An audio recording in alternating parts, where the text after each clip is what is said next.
Alors aujourd'hui, nous sommes à l'espace Roseau et Christina, welcome. Thank you. Est-ce que, en quelques mots, vous pourriez nous parler un petit peu de votre spectacle?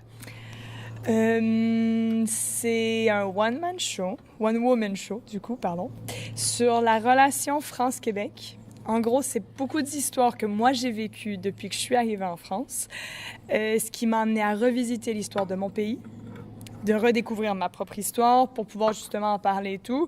Il y a beaucoup de musique parce que en fait, je suis musicienne plus que toute autre chose et beaucoup de relations avec le public. Donc, on a bien compris ce qu'on a fait pendant 400 ans sans vous. Et vous, qu'est-ce que vous avez fait pendant 400 ans sans nous? Ah, rien! On est resté il y a 400 ans, c'est pour ça qu'on parle de même, parce qu'on n'a pas bougé. En fait, c'est très drôle, il y a une grosse séparation entre la France et le Québec, parce que vous êtes venus, et après, justement, les Anglais ont pris le pouvoir, et en plus, moi je dis que c'est la bataille des plaines d'Abraham, parce que c'est ce qu'on nous raconte à l'école, mais c'est pas ça. C'est que la guerre de 7 ans a été perdue ici, et les Français ont donné le Canada aux Anglais. Donc, on est devenus Anglais. Il n'y a plus aucun contact entre nos... Mais c'est ce qui fait qu'on parle de folklore, tu vois. Mais il n'y a eu aucun contact entre les deux pays, entre les deux continents pendant 200 ans.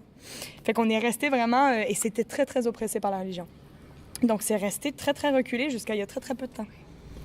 Alors, vous êtes d'origine française, anglaise, canadienne, et finalement, vous vous revendiquez québécoise. Ouais. Quelle est la différence entre tout ça? Ben, en plus, c'est drôle, parce que je me revendique très fièrement québécoise, mais je suis même pas née au Québec. J'ai la tristesse de dire que je suis née en Ontario, pour n'importe quel Canadien, ils vont comprendre, un Québécois surtout, qui est une partie anglophone. Mais de 2 parents québécois, c'est parce qu'il y avait des boulots qui faisaient qu'on bougeait partout. Et c'est un peu juste, c'est la fierté, surtout en arrivant en France, la fierté d'où on vient et de redécouvrir cette histoire qui est quand même, je trouve, très, très belle. Et pourquoi cette fierté du français? Parce les Anglais nous laissaient vraiment pas être français, tu vois. Donc, il y a vraiment eu tout un truc, on était vraiment le petit peuple. On était vraiment le porteur d'eau, pardon. Fait que c'est les Anglais qui géraient le tout et nous, on faisait ce qu'il fallait. Genre, René Lévesque, par exemple, j'en parle dans le spectacle, a racheté notre eau.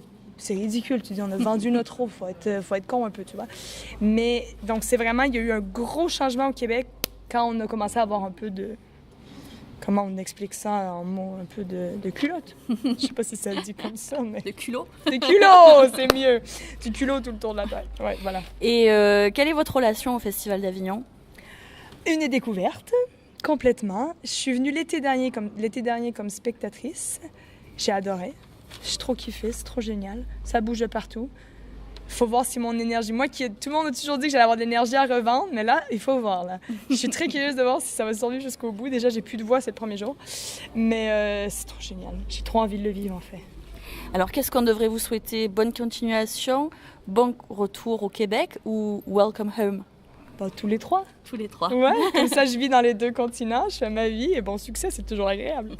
Voilà. Merci beaucoup, Christina. Toi, merci. Et bon spectacle, et on espère que vous ayez beaucoup de spectateurs. Merci beaucoup. Et surtout, profitez bien d'Avignon et du soleil de la Provence. Oui, et des beaux sourires de la Provence. Oh. Merci.